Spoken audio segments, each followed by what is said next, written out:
الرحمن الرحيم الحمد لله رب العالمين والعاقبة للمتقين ولا عدوان إلا على الظالمين والصلاة والسلام على أشرف الأنبياء والمرسلين نبينا محمد وعلى آله وصحبه أجمعين.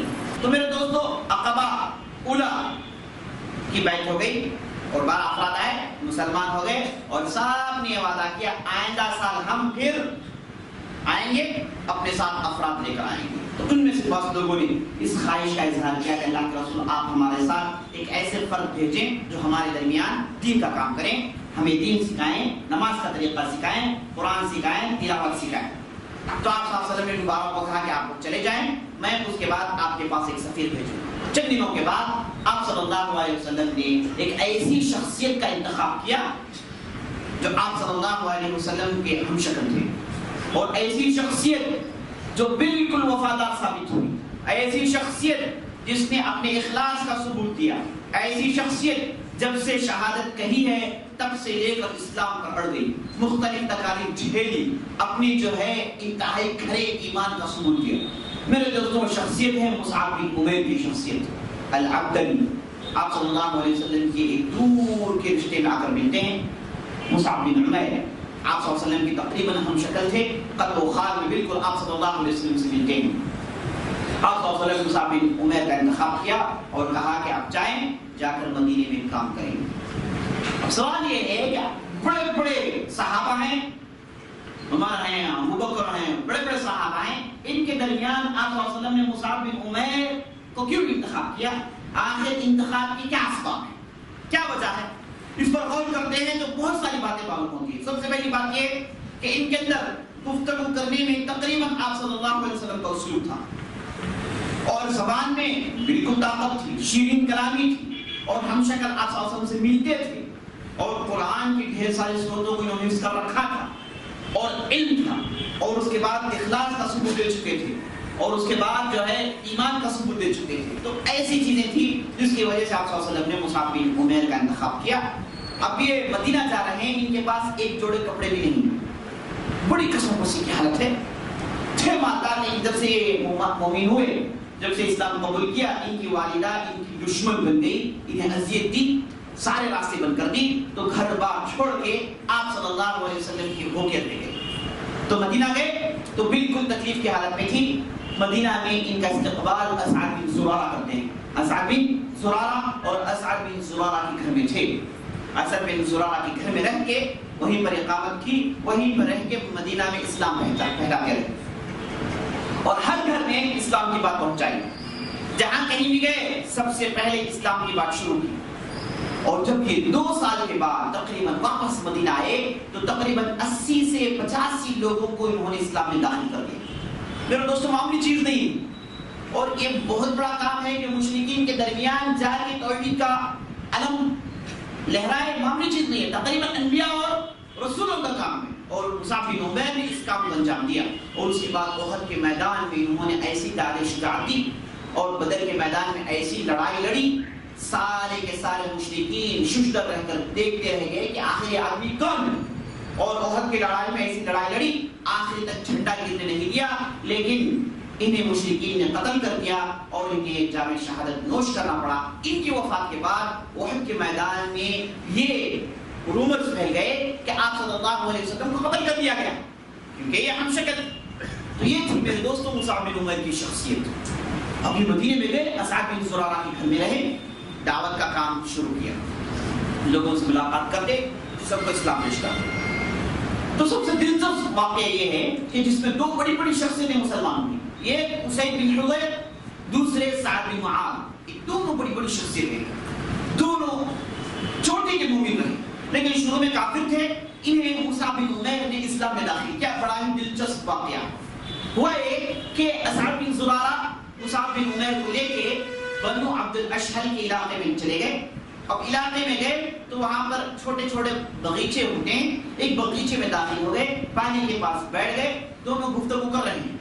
اب یہ باغیچہ ایسی جگہ ہے جہاں پر عام طور پر یہ علاقے والے بنو نجار اور بنو عبد الاشہل, یہ افراد یہاں پر اس باغیچے میں آتے اور تھوڑی دیر کے لیے راحت کرتے, اس کے بعد نکل جاتے. یعنی گویا کہ ان کے لیے کیا ہے, جمع ہونے کا ایک اسپاٹ تھا, بالکل پبلک اسپاٹ تھا. تو مصعب بن عمیر، اسعد بن زرارہ دونوں ادھر جمع ہو گئے. مقصد یہ تھا کہ کوئی بھی نظر گزرے اسے پکڑے اور دعوت دے. وہ ایسا نہیں، وہاں بیٹھ گئے تھے، جو بھی لوگ گزرتے سب سے پہلے انہیں اسعد بن زرارہ سلام کرتے، بلا کر بٹھاتے اور مصعب بن عمیر کی طرف سے انگیجمنٹ شروع کرتے. اور لوگ جاتے، باتیں سنتے اور تعجب میں پڑ جاتے، اش اش کرتے ادھر سے اٹھ کر جاتے. ہوا یہ کہ اسید بن حضیر اور سعد بن معاذ اس قبیلے کے سردار تھے.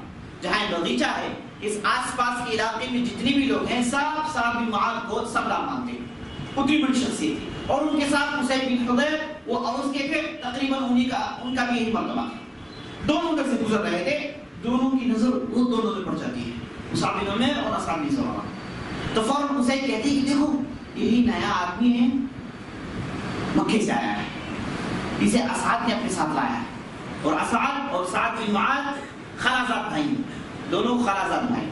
تو اسے کہتے ہیں کہ دیکھو یہ جو شخص ہے لوگوں کو بتا رہا ہے، پتہ نہیں اس کے پاس بہترین باتیں، لوگ جاتے ہیں اس کی بات سنتے ہیں تعجب میں پڑ جاتے ہیں اور اس کے بعد کچھ کلام پڑھتے ہیں. ایسے کہہ کے لوگوں کو بے دین کرتے ہوئے یہ دو بیٹھے ہیں.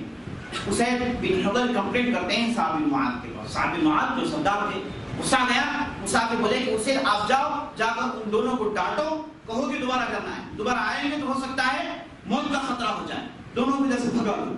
اسید نے کہا کہ آپ سردار ہیں، آپ بھی جا کر کہیں.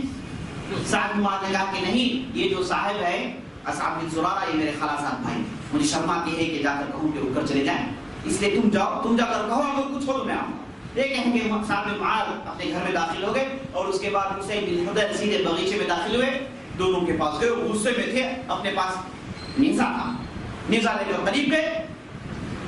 اسعد بن زرارہ نے مصعب سے کہا کہ دیکھو پیچھے جو آ رہے ہیں ان کا نام اسید بن حضیر ہے اور اس کے قبیلے کے ہیں اور اس کے بعد بہت اچھے آدمی ہیں، نیک آدمی ہیں لیکن ابھی تک مشرک ہیں، اب آ رہے ہیں، بہترین موقع ہے کہ آپ انہیں اسلام پیش کر دیں. اور اسید بن حضیر غصے میں سیدھے آئے، آ کر بولے کہ تم لوگ کیا کرتے ہو بیٹھے ادھر، بے دین بنا رہے لوگوں کو، عزت سے طرف سے اٹھ کر چلے جاؤ ورنہ خیر نہ ہو. تو اسعد بن زرارہ خاموش رہے. مصعب بن عمیر نے کہا کہ بھائی کوئی ڈرنے کی بات کوئی نہیں ہے، بات معمولی ہے. بات یہ ہے کہ میرے پاس چند حکمت والی باتیں میں لوگوں کو پیش کرتا ہوں، یہ میرا کام ہے. لوگوں کو پسند آئے تو لوگ قبول کرتے ہیں، پسند نہیں آئے تو قبول نہیں کرتے ہیں. پسند پر مبنی ہے، پسند آئے تو لے لو، پسند نہیں آئے تو چھوڑ دو. جیسے تجارت میں ہوتا ہے، کوئی چیز آپ خریدتے ہیں، پسند آئے تو خریدتے ہیں، پسند نہیں آئے تو نہیں خریدتے ہیں. ایک الگ بات ہے کہ بعض لوگ ٹھوک دیتے ہیں آپ پر، ان کی بات نہیں کر رہا ہوں، ورنہ اصول یہی ہے کہ پسند آئے تو لیتے، پسند نہیں آئے تو نہیں لیتے. چونکہ یہ لوگ جانتے تھے اصول، تو اسید بن حضیر نے کہا کہ بات بالکل صحیح ہے، کوئی قباحت نہیں. ان کی بات یہ کہنا تھا، اسعد بن زرارہ سمجھ گئے کہ مسلمان ہونے والا ہے، کیونکہ حق قبول کرنے والا مسلمان ہو جائے گا. اسعد بن زرارہ کہتے ہیں کہ میں ان کے چہرے میں وہ رمق دمق دیکھ گیا جس سے لوگ مسلمان ہوتے ہیں. ان کے چہرے میں نے ان چیزوں کو دیکھا. اس کے بعد مصعب نے کہا کہ آپ بیٹھ جائیں. اسید بن حضیر بیٹھ گئے. بیٹھنے کے بعد مصعب بن عمیر سب سے پہلے قرآن کی آیتوں کی تلاوت کرتے ہیں، قرآن پڑھتے ہیں، آیتوں کو پڑھتے ہیں. اس کے بعد اسلام کی حقانیت پیش کرتے ہیں. اس کے بعد کہتے ہیں کہ لا الہ الا اللہ محمد رسول اللہ، یہ کلمہ شہادت ہے، اس کے یہ معنی ہیں. محمد رسول اللہ، محمد بن عبداللہ ہاشمی ہیں، اللہ تعالیٰ نے انہیں نبی بنایا. یہ ان کے واقعات ہیں، یہ ان کے معجزات ہیں، یہ ان کے کام ہیں. تو نبی صلی اللہ علیہ وسلم اور اللہ کی تعریف کرتے ہیں. تو اسید بن حضیر غور سے سنتے ہیں، قرآن غور سے سنتے ہیں، اور اس کے بعد ان کے چہرے میں بشاشت کی لہریں دوڑ جاتی ہیں، خوش ہو جاتے ہیں. کہتے ہیں کہ بہترین کلام ہے، کلام میں کوئی قباحت نہیں، ایسے کلام کو قبول کرنا چاہیے. اس کے بعد اسید نے کہا کہ اچھا جو لوگ تمہارے دین میں آ جاتے ہیں تو تمہارے دین میں آنے کا طریقہ کیا ہے؟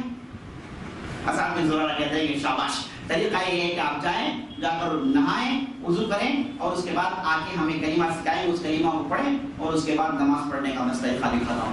وہ پڑھ لیا اور اس کے بعد ہمارے بن گیا. تو اسید بن حضیر کو ہے کہ ان کی دل تیار تھے میرے دوست.